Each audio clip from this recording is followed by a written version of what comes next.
Арыбаңыздар, улуу элдин урпактары, Манас улуу баян, чексиз аян, кыргыздын канынан, жанынан жаралган Манас дастаны элибиздин жадында сакталган улуу уютку эмеспи?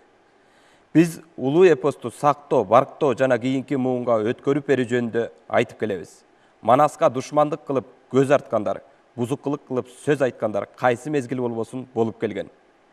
Бирок кырчылдаган кыйын мезгилде дагы кыргыз менен Манас бирге жашап келет.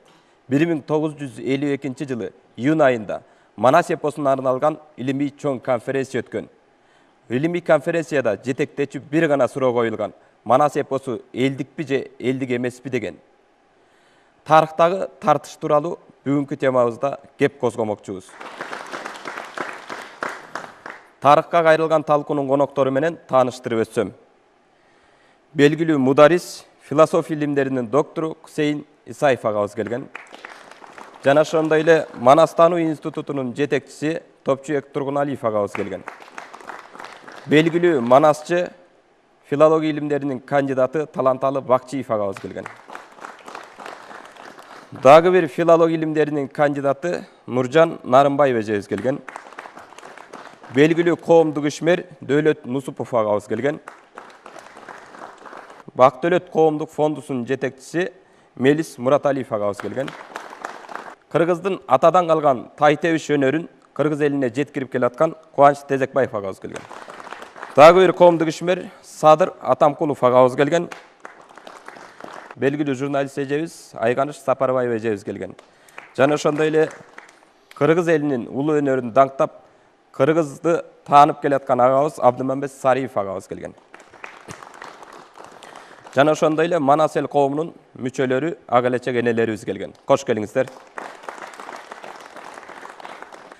1952 жылы илимий конференцияда Манас эпосу элдикпи же элдик эмеспи деген бир эле суроо коюлган экен. Ушул коюлган маселеге кандай карайсыздар? 1952 жылдын 29 апрелинде Кыргыз Республикасы Советтер Союзунун Илимдер Академиясынын филиалы болгон. Мына ошо филиалдын директорунун орун басары Асылбек Алтымышбаев атайын бүткүл союздук экинчи Манаска арналган конференцияны өткөрүү жөнүндө жарыялаган. Жана ошо кезекте биз кыргыз тилинде жазылган газеттарды, журналдарды алып карап көрсөк, ошол учурда өтө көп дискуссиялар болгон. Мына ошо дискуссияда ошо орегеле бүгүн айтылып аткан кыргыз Манасы элдикпи же элдик эмеспи деген маселе коюлган болчу. Мына ошондо катуу маселелер коюлуп, кимде ким Манаска карама каршы сүйлөп, анын элдигине ушу ишенбей, өйдө төмөн сөздөрдү айткандар өзлөрүнөн өзү эле жок болуп турушкан, же болбосо ар кандай жараткан ээ болуп турган. Мисалы менин сөзүм бекер болуп кетпеш үчүн Түгөлбай Сыдыкбековдун Белес деген автобиографиялык чоң романы бар. Мына эгер ошо романды окуп отурсак, ошондо 40-50, 60 жылдарда 20 кылымдын ошо Манаска карата кимдин кандай мамилеси болсо, ошол табият тарабынан кандай жаза көрүлгөндүгү ушунун баары ачык жазылган. Мына ошо 29 апрелден 52 жылдын 6 июнуна чейин Манас жөнүндө ким мүмкүнчүлүк эсе баардыгы тең макалаларын жарыялап турушкан. Мына ошо макалалардын көпчүлүгү ошо дискуссия башталганга чейин эле Манастын элдик экендигин көпчүлүк айта баштаган. Бирок элдик эмес, бул жасалма деп христиан динине, ислам динине алган айрым бир баалуулуктарды Манас алган деген сыяктуу маселелерди баштаган. Чын-чынына келгенде сөзүңүз оозуңузда болсун, Топчуга айтсаңыз, эмне үчүн ушундай маселе көтөрүлдү? Ошол 52 жылдын 5-10 кулжа күндөрүндө ал негизги бир маселе коюлган, бирок дагы 3 негизги чоң суроо. Биринчи элдиги жөнүндө, экинчиси эгерде бул элдик болсо да социалисттик кыргыз элине бул эпопея керекпи? Үчүнчүсү керек болсо анда бириктирилген, кыскартылган Манастын вариантын чыгарууга мүмкүнбү деген маселе коюлганда. Да башкалардын да оюну калды, таланты бар. Ушул көтөрүлгөн маселеге эмне себеп болду? Эмне үчүн ушуну көтөрүштү? Эмне үчүн Манасты элдик эмес деп көтөрүштү? Рахмат. Биринчиден, жана жогоруда Кусейин агай айткандай, бул маселенин козголушу 7 октябрда 50-жылы башталган. Ошондо Кыргыз ССРнин Борбордук комитетинин отурумунда 127 протокол бар. Ошо протоколдо деген бүткүл союздук илимий сессия өткөрүлсүн дейт. Болгону сессия деп айтылат да. Маселе Манас эпосы элдикпи же элдик эмеспи? Бул жагынан алып караганда, бул суроо бир суроо эмес. Бул бир маселе эмес. Бул эки маселеден туруп атат. Элдикпи деген бир маселе, экинчи элдик эмеспи деген экинчи маселе болуп атат. Эгерде элдик болсо, анысын аныкташ керек болчу, элдик эмес болсо, анысын аныкташ керек болчу. Ал эми 50-жылга чейин бул маселе мунун түпкү тетиги чордону 46-жылы Ждановдун Звезда жана Ленинград деген журналдарындагы докладынын негизинде болду. Себеби ошол кезде эле 46-47 жылдары татар элинин Едигей деген көлөмдүү эпосу болгон, элдик эпосу. Ошондо Едигей деген башкы каарман, баатыр татар элинин баатыры болуп туруп, орустарга каршы аттанып атат да. Орус княздарына, князчылыгына каршы аттангандыктан бул Едигей деген өзү баатыр болсо, анан орус элине каршы чыгып аткан болсо, анда бул татар элине баатыр болсо, Советтер Союзуна бул баатыр боло албайт деген шылтоо менен ошол татар элинин Едигей эпосунун негизинде башка союздук республикаларда жашаган элдик эпостордун баардыгын ревизияга өткөрүүгө жетишкен. Мына анан Советтик идеологияга туура келбей калган, ооба, туура келбей. Негизи бул татар элинин Едигей эпосунан башталган. Нуржан же кошумчаңыз барбы?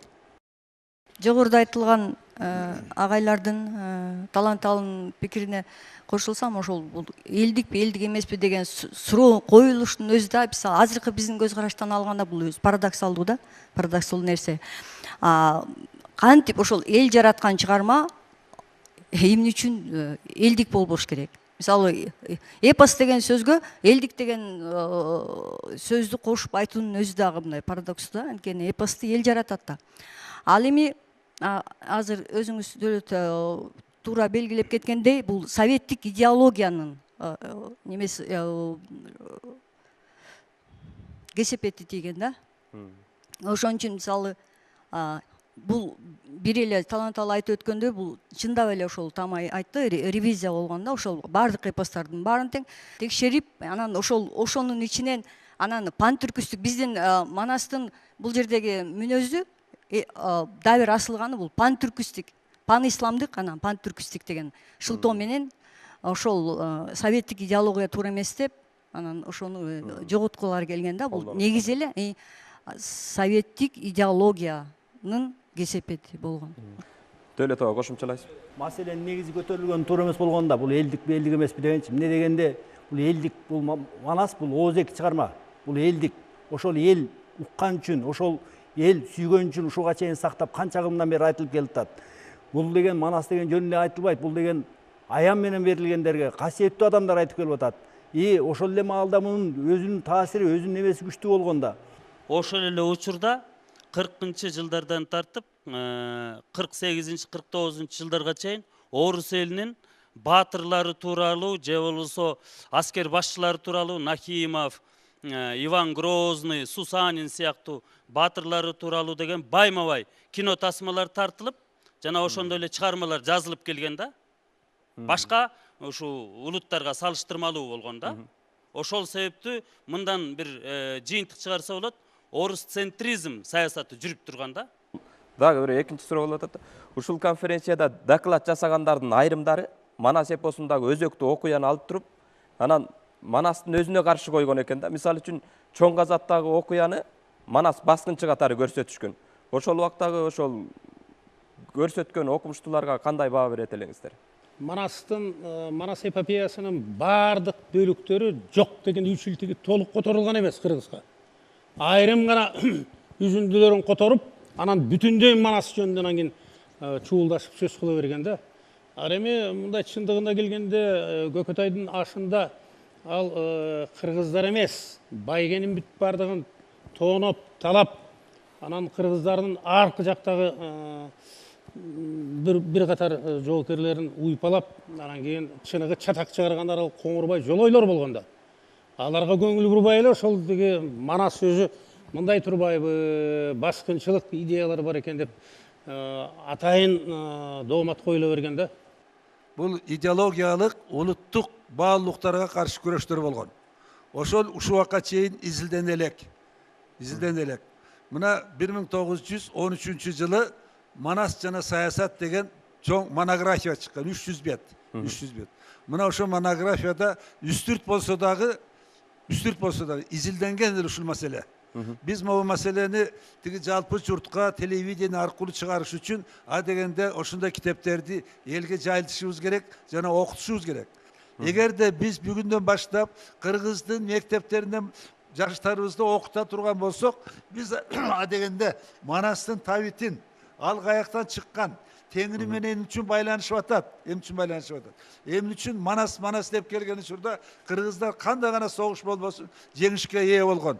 Мына ушунун баардыгын философиялык көз караш менен жаңыча түшүндүрсөк, биз кыргыздын жаңы мекенчил, кыргызчыл уулдарын, кыздарын тарбиялашыбыз мүмкүн. Ошондон келип алып, Манас элдикпи эмеспи деген сөз өзүнөн өзү жок болот.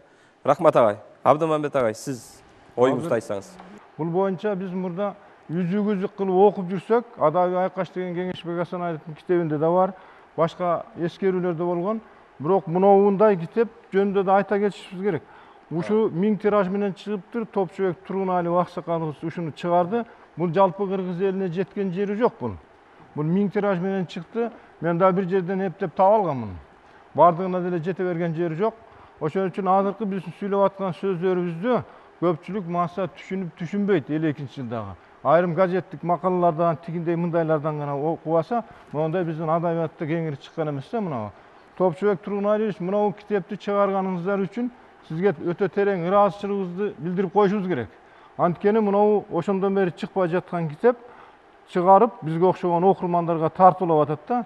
Экинчиден, ушу боюнча жанагы Стюарты деген өчүрүлгөн деген жерлер бар да мунун ичинде. Азыр илимий техникалык прогресс деген өнүгүп өсүп калган. Судебный подчерковский экспертиза деген дагы бар. Мына Манастын тазалыгы жөнүндө биз камкордук көрүп аткандан кийин 1952 жылдагы конференцияда сүйлөгөн адамдардын бардыгынын сөздөрү толугу менен кирип кетиш керек да. Мына мисалы ислам динине каршы аргументтүү фактыларды айткан жакшы сөздөр кыскартылып калышы мүмкүн мунун ичинен. Анткени азыр исламизация радикалдашуу башталып атат. Ошон үчүн кол жазмалар фондунда бул качан тапшырылган аярда журналы бар. Ошон үчүн Стюарты деген жана өчүрүлгөн деген кайсы жылдарга таандык, кайсы учурга таандык. Ошол учурда ал жерде кол жазмалар фондунда кимдер иштеп аткан? Ал ислам дүйнөсүнө берилип кеткен, радикалдашып кеткен окумуштуу же кадимкидей адамбы? Ошон үчүн мына жерде ошону экспертизадан өткөрүп туруп, кайсы учурда ошо Стюарты болуп калгандыгын, ошол учурда кимдер иштеп жаткандыгы жөнүндө кошо айтып койсок, анан азыр илимий техник прогресс өнүктү, ошо өчүрүлүп калган эмелерди деле кайра сөздөрдү кайра калыбына келтирсе болушу мүмкүн. Анткени көптөгөн криминалистика деген бар, ошолор жөнүндө сиздерден суранабыз өтүнүп.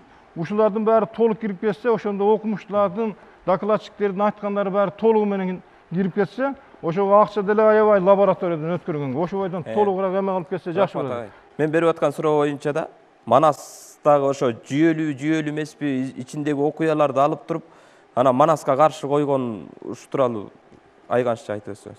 52 жылы июндун 6-сынан 10-на чейин ушунча кыргыз элин козгоп бар же жок болот турган бир кырдаалга келип калганда, кылычтын мизинде найзанын учунда дегендей. Кыргыз эли эгерде Манас эпосунан айрыла турган болсо, 1000 жылдап өскөн арча тамырынан жулунуп, анан кийин эл болуудан калып калуу бир коркунучу бар эле да. Анан Кудайдын буйругу менен жана дагы көзү өтүп кетти. Азыр ушу тапта жазуучуларыбыз Мухтар Аузовко окшогон, Болот Юнусалиевке окшогон окумуштуулар, ал Туконбаев, Сыдыкбеков түгөлбөй аталар кылчылдашып, кыл чайнашкан бир кармаш болду да. Бул нерсе өзүнөн өзү келип чыккан жок. Ата мекендик согушка чейин эле биз эстеп көрөлү. Репрессиялар кайдан келип чыкты эле, буржуазиялык улутчул көз караштагы адамдар деп биздин каймактарыбыздын баарын калпып кетишпеди беле. Ушул конференция баягы тарыхта тастыкталып из калат экен. Канча убакыт өтсө дагы, андан бери 64 жыл өтүп атат. Кимдин ким экендигин, ким улутубузга чыйкынчы болгондугун, кимдер чыныгы патриот, улутман экендигин бүгүн да көрүп жатабыз да. Бул жерде эң биринчи ошол Манасты которгондо чоң казатты гана которушкан. Ошол баягы Кытайга аттанып кыргын салган. Экинчиден ошону которгондо дагы тиги таза которгон эмес, бурмаланып которулган. Үчүнчүдөн ал жерде исламдын анча-мынча элементтери бар. Ал жерде такыр эле исламчыл кылып, өтө эле азыркы террористтердин деңгээлиндеги эмедей кылып жамандаттырып салган да. Анан эгерде Манасты түшүнүш үчүн, ошон үчүн биринчи Манастын жанагы кыргыз элинин орус аны чабылып, анан кыргыз элин тарап келип, Манас төрөлүп, ошондон келгендеги эмени берсе, анда түшүнүшпөк.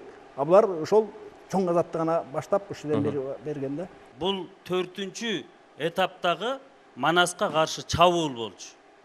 Мына мисалы биринчи чабуул 25-32 жылдары жүргөн. Экинчи чабуул 32 жылдан 35 жылга чейин жүргөн. Үчүнчү чабуул 37-38 жылдар жүрсө, 4-үнчү чабуул 47-52 жылдарга чейин жүргөн да. Бул 4-үнчү чабуулдун негизги аталышы же мүнөзү таптык улутчул, таптык динчил, феодалдык, клерикалдык, панисламисттик, пантүркистик, антиэлдик жана реакциячыл деген айыптар коюлуп келген. Жалпы жөнүнөн айтканда, муну таптык улутчул же таптык динчил деген мүнөздөгү эки чоң айыпты атоого болот. Экинчи маселе боюнча, жана жогоруда дагы айтылгандай, ошол кезде 46-жылы жаңы эле басмадан чыккан чоң казат деген орусча которулган Великий поход.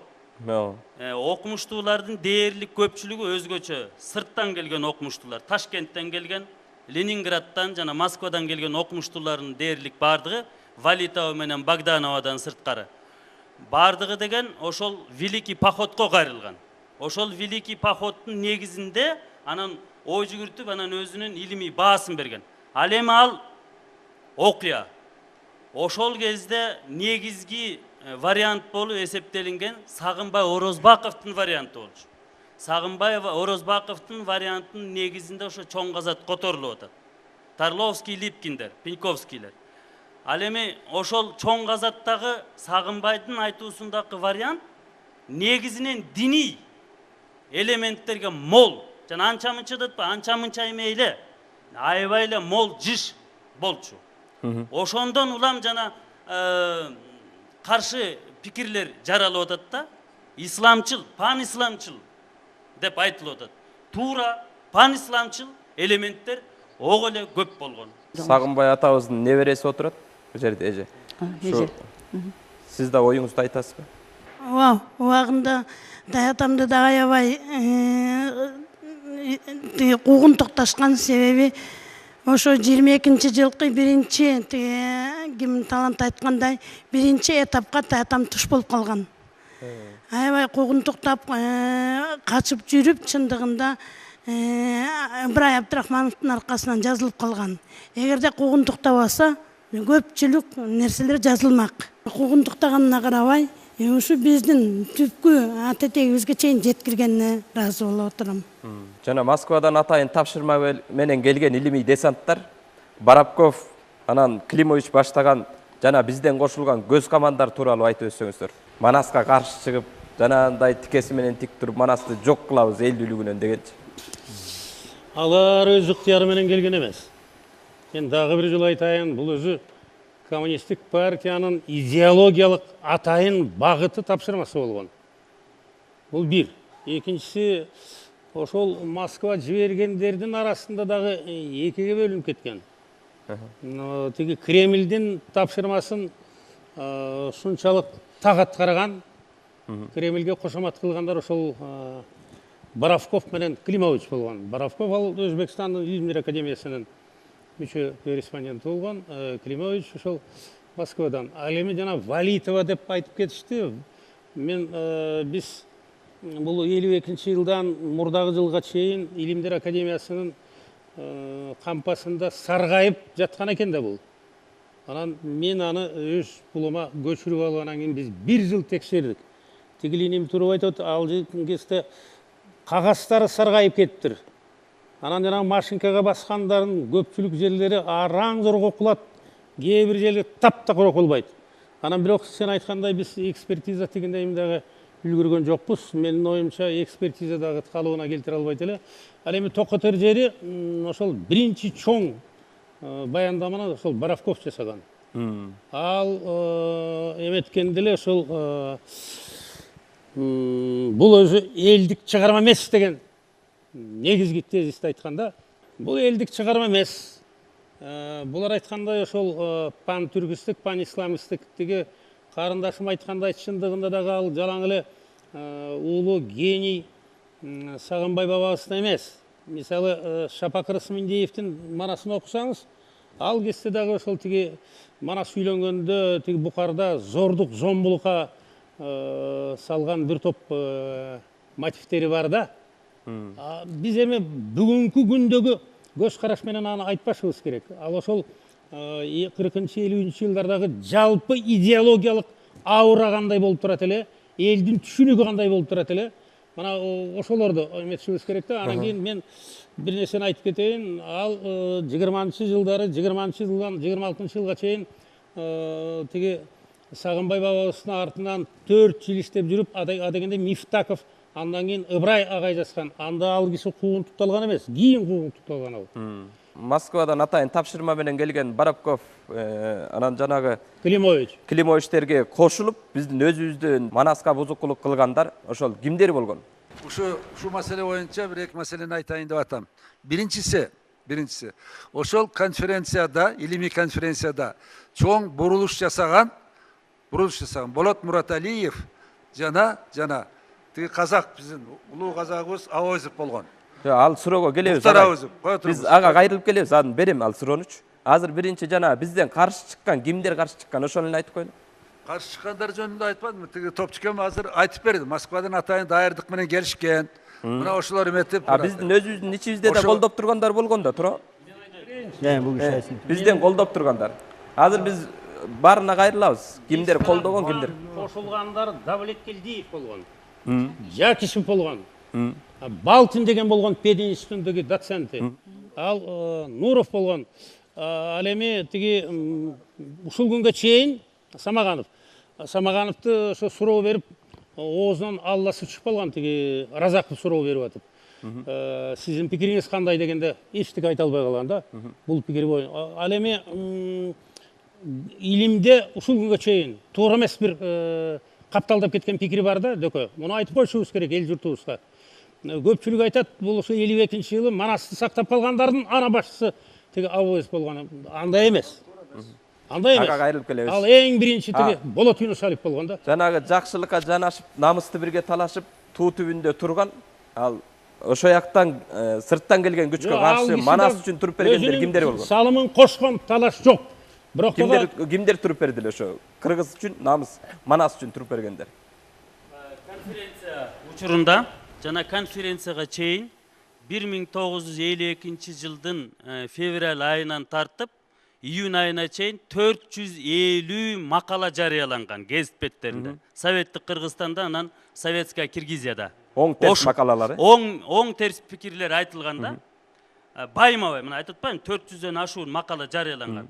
Ошонун ичинде 2ден 3төн бир макаласын эки тилде котортуп жаздырган Нуров, Самаганов, анан Балтин, ушул үчөө байма-бай бир санды бекер куру кетирбей, байма-бай ар бир санга гезитке жарыялап турган. Ушул үчөө.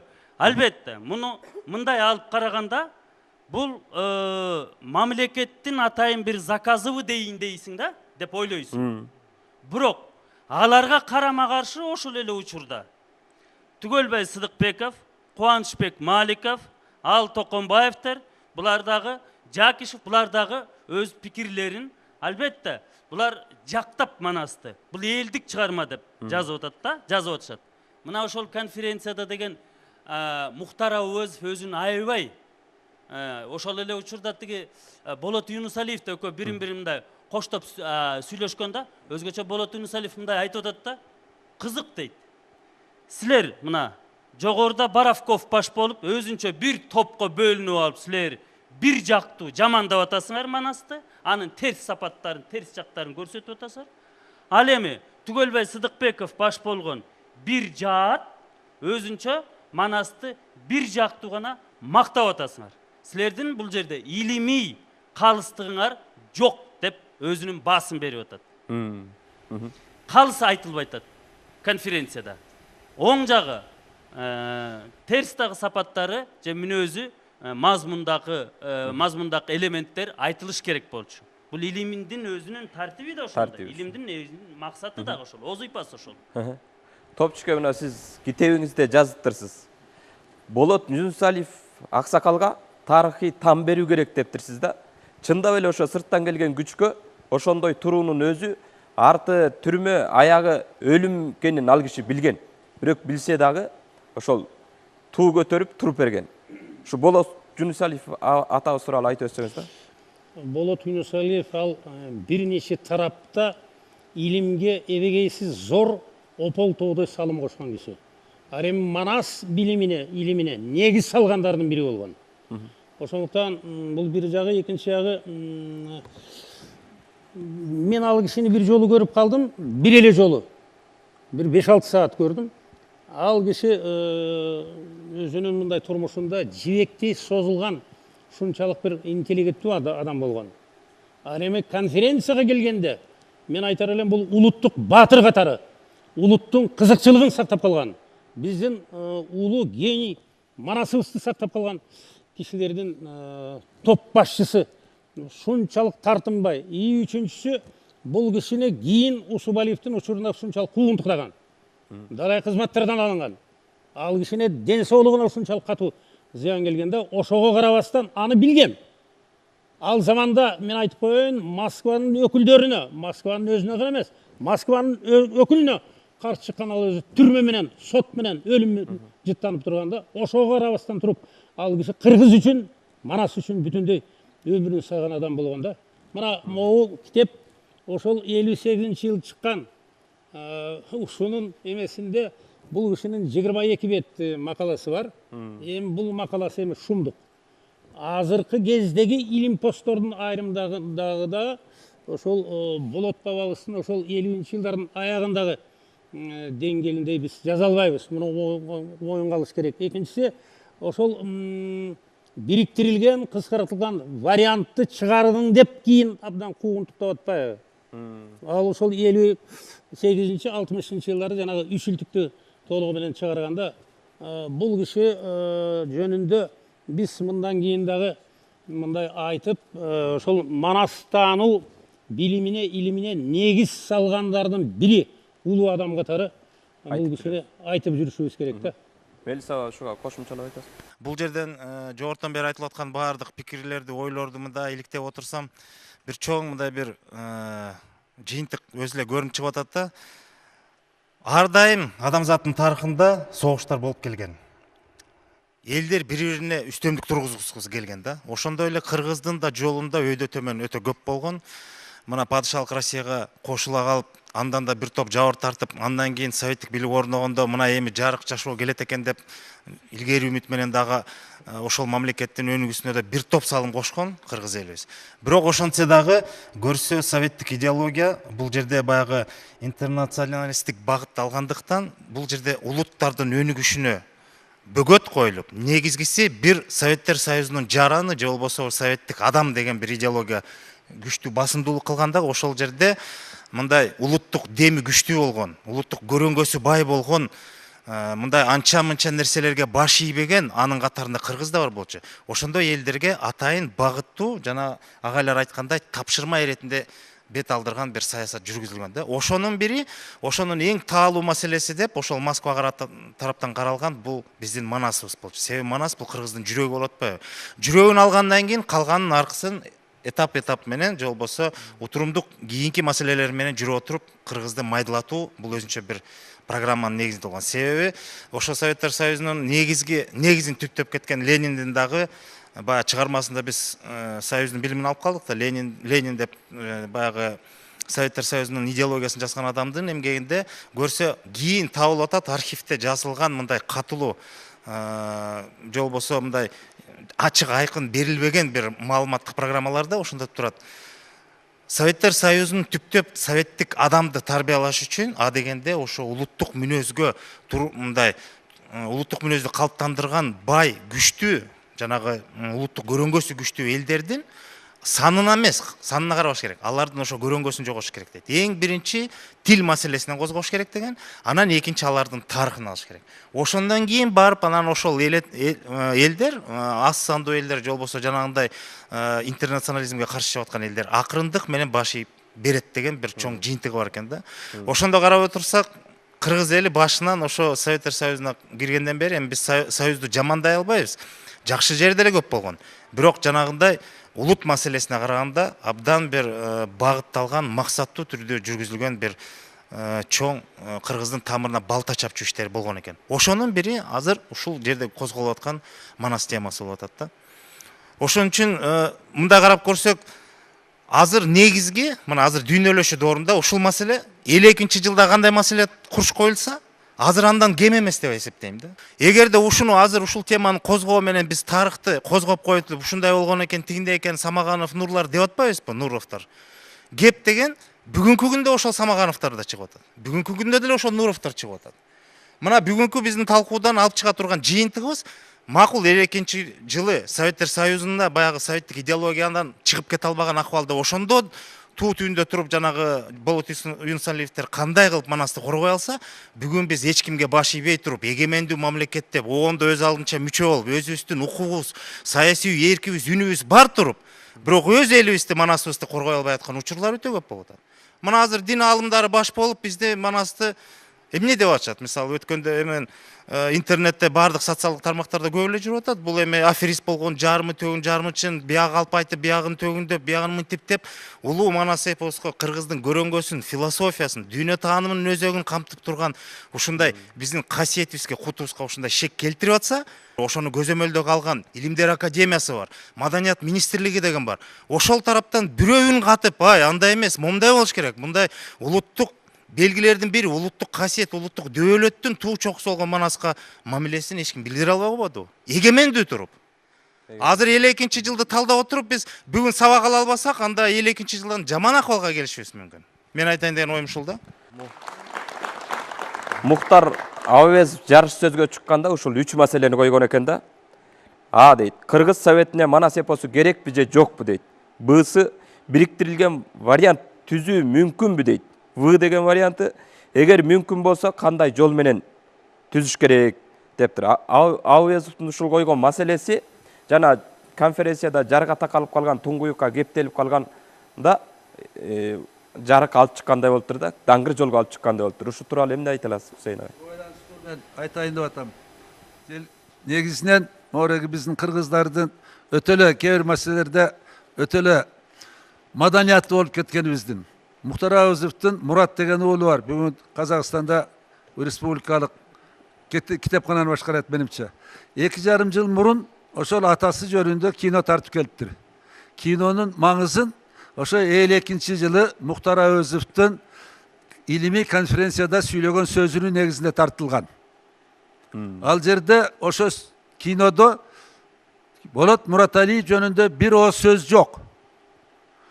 Ошо конференциянын бардыгына тең жол берген Мухтар Абабезов. Мынакей тарых музейинде, андан кийин улуттук китепкана, улуттук университетте, улуттук академияда үчөөндөн көргөзүлдү. Мен биринчи күнү алып, ой, анча мынча тактык болсун. Мухтар Абабезов деген кайда тиги Болот Мураталиевден кийин 3 кишиден кийин сүйлөгөн. Мураталиев менен ал кишинин айткан пикирлери Манас боюнча бирдей болгон. А бирок тарыхтагы чындык. Казак Ауызов эмес. Ошол боюнча Ленинградда кандидаттык диссертацияны, доктордук диссертация жактаган. Манасты жакшы билген. А бирок андан кем эмес Болот Мураталиев сүйлөп, ошо конференциянын болуп аткан бүт дискуссиянын бардыгын тең Манас элдик, бул кыргыз элинин менчиги, кыргыз элинин акыл эси деген пикирде сүйлөгөн болчу. Ошондон келип алып айтайын деп атканым, мында айтып атпай, буга чейин айтылып атат көп элечи, бирок эң негизгиси тиги Мухтар бабабыз Ауезов жеткирип атат да ушуну, элге жеткирип берип атат. Ошон үчүн Мухтардыкы өтүмдүү болуп кетип атат. Кечирип коесуз, мен ага карама каршымын. Болот Мураталиевич андан 3 киши мурун сүйлөп, ушунун баарын тактаган болчу. Мен дагы нерсени айтып берейин. Бу Болот Мураталиевичтин учурунда мен Улуттук университетте комсомол комитет секретары болдум. Кийин парткомдун секретары болдум. Бир жолу Тавшалиев, ал өзү тиги ректор болчу. Кыргызстан Коммунисттик партиясынын борбордук комитетинин чечимин колдоп турган учур болчу. Ошондо тиги Касым Тыныстановдун эмгегин колдоп атасың деп кызматтан алган болчу Юнусалиевди, бирок партиядан чыгарган эмес, строгий выговор берген. Мына ошондо Тавшалиев бир каталык үчүн Болот Мураталиевич көзүн карап туруп, Салморбек деди. Мен сен могу каталыгыңды кандай гана трибуна болбосун, мен чыгып айтамын. Ар нерсенин өзүнүн чындыгы болсун деп, мына ошо кече ректор болуп турган Тавшалиев тарбиялаган болчу. Экөөнүн тең, эмгеги бирдей тең. Албетте, Мухтар Ауезов ошол жерде Союздун деңгээлинде, алкагында өтө белгилүү Азиядагы, ошо Казакстандын өкүлү, жазуучу, Советтер Союзунун социалисттик эмгектин баатыры, Сталиндик сыйлыктын ээси, мына академикке жакын калган, филология илимдеринин доктору болгондуктан, ошон үчүн ал кишинин баягы сөзү, анын үстүнө ал калыс. Кыргыз өзү табиятынан ушундай. Кыргыз сүйлөсө ишенбейт. Башка бир элдин өкүлү айтса ошондой ишенет. Окуй, тетик айтып атпайбы, немис айтып атат, француз айтып атат. Мына ошондой эле болуп калган. Ошондо Ауезовдун сөзү жанагы 3 маселени алып чыгып атпайбы? Ал 3 маселе ошол конференциянын ичинде эле айтылып аткан.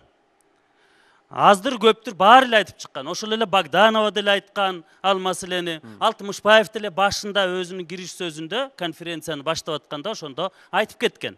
Бирок Ауезов ошону жыйынтыктап, муну суроо катарында 3 маселени коюп атат. Керекпи, кереги жокпу? Керек болсо кандай түрдө болушу керек деп, мисалы жана кыскартылган вариантты. Анан эми Болот Юнусалиевдин дагы эбегейс эмгеги зор. Ал ошо өзүнүн докладында деген Манастын жаралышы тууралуу айтып атат. Анан жанагында карама каршылыктан таптакыр ажыратып атат конференциянын жүрүшүн. Ошон үчүн бул жерде биз эки залкарды, эки Манас таануучуну, Манас таануучу эмесмин деп атат Юнусалиев. Мен Манас таануучу эмесмин. Мен мүмкүн Тырмакчадагы Манас таануучудурмун деп атат да. Мына мунун ошол чынчылдыгы, анын өзүнүн ушунчалык мындай жөнөкөйлүүлүгү көргөзүп атат да, өзүнүн болуп туруп бийик кишкен. Ооба. Мухтар Ауезов жөнүндө сөз болуп атат, Болот Юнусалиев жөнүндө сөз болуп атат. О жана 8-чиге чейин жана адамдардын айтып аткандардын бардыгы ошо бир маселени айткандагы 8-чи күнү Мухтар Ауезов ошолорду жыйынтыктап туруп, бардыгын салмактап туруп, ошону айткандан кийин бул бир жагынан казак болгон, тиякта кадыр баркы бийик болгон, халыс болгон, ошон үчүн ошонуку чоңураак чыгып кетип атат. Негизги нерсе ошо Кубанычбек Маликов дагы катуу сүйлөгөн ошол маалда, Алы Токонбаев, Түгөлбай Сыздыкбек. Булар болбосо кыйшактап жүрүшкөн, ойкуга кайкыбап жүргөн. Ал эмес 43-жылы Гитлер дагы немис тилине которгон. Бул жана Кришнанын китебинде да бар Манастын өзүнүн өзгөчө кудурети жөнүндө. Буга баардыгы көңүл буруп турушкан. Манастын жанагы Манас темасында. Мен эмне деп айтат элем, бүгүн дагы баягы талаш тартыш, Манас бар жерде эмне деп айткан дегенде, жаанга салып кызыл өрт, урушта өссүн өмүрүм, узакка калсын өнөрүм, атышта өссүн өмүрүм, артымда калсын өнөрүм дейт. Сайда болсун ийибиз, сапардан болсун ишибиз, көктө болсун жаныбыз, көкөрдө болсун аныбыз деп Манасты тозуп алган кыргыз эли бүгүн эмне болдук дегенде, Манасты бүгүн Көкөтөйдүн ашына акыркы Саякбай атанын вариантында Манаска кабар берилбей калган. Сагынбай атаныкында кабарга берилген Манас атага. Кабар берилгенде Манас ата кечигип келип атат. Ошондо айтып атат. Кошоят айтып атат. Ой улум, Манас, бул эмне сен кечигип калдың дегенде Манас ата айтып атат. Мээнетке белиң байлабай, пендеге дөөлөт токтойт дейт. Бизди мээнетке байлап берди. Бүгүнкү конференцияны же болбосо Манаска келгенде эч убакта тарых деп ойлобогула же башка кылып, бул тарыхка кошо Кыргыздын астын ала айтылган тарыхы. Ошол эле Ванга, ошол эле Амстердам айткан нерсенин бардыгы адам баласы кайда барат дегенде астыңкы 200 жылдык, 75 жылдык, 100 жылдык тарыхын кошо айтып кеткен. Мына ушул жерде сырдын бардыгы ушул жерде жатат. Азыр ушу Манас бул жаралгандан баштап эле ошо талаш тартыштын үстүндө негизичи. Бүгүнкү күндө деле ушу Манастын тегерегинде аябай дегенде чоң талаш тартыш бар. Бирок бүгүнкү күндө ушу манасчылар ошол илимий өзүнчө бир чоң бир илимий бир борбор болуш керек да. Ошонун тегерегинде тетиги түпкү улуу Манас доорунан баштап доордорго жараша балдарга китеп жазып, ошол улуу Манас доору, орто Манас доору, кичи Манас доору, кенже Манас доору деп доордорго бөлүп тургандан кийин иш кылыш керек да. Негедир жанагы илимий жагына же болбосо мазмунуна басым койбой, жана саясатка аралашып кетип, ошо саясаттын тушамышынан чыга албай калгандай да. Сиз болсо ушу докторлугуңузду Манас жана саясат деп ошол жактан жактап келатасыз, жактаган атасыз. Ушул 52-нчи жылкы конференцияда Манаска саясаттын аралашып кеткенине кандай дейт элеңиз? Манас өзү саясат. Манастагы окуялардын дээрлик бардыгы саясат. Ал ошо саясатты баяндаган эпос дейбизби, эпопея дейбизби, жомок дейбизби? Бул чыгарма.